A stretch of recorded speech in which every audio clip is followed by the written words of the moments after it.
Please subscribe and you can download this code from description below. In this tutorial, you will learn how to ping a website or server using Python. Pinging a site is a common network diagnostic tool to check if a remote host is reachable and measure the round-trip time it takes for a packet of data to travel to the host and back. We will use the ping library to achieve this. Before you start, ensure that you have Python installed on your computer. You can download and install Python from the official website, https://www.python.org/downloads. Additionally, you need to install the ping3 library, which simplifies the process of sending icmp ping requests. You can install ping3 using pip. Here's a simple Python script to ping a site using the ping3 library. Let's break down the code step by step.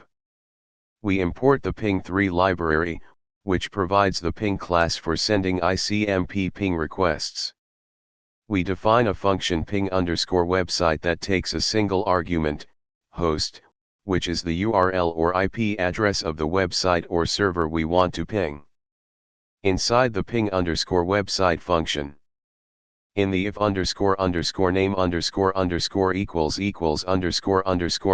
__main___ block, we specify the website or server we want to ping, example.com.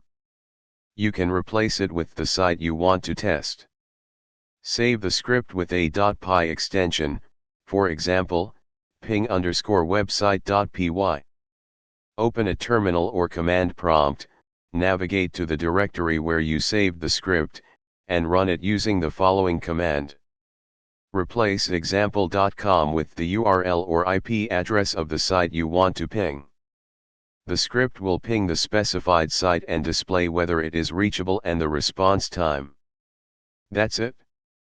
You've successfully created a Python script to ping a website or server. This can be a useful tool for network diagnostics and monitoring the availability of remote hosts. ChatGPT.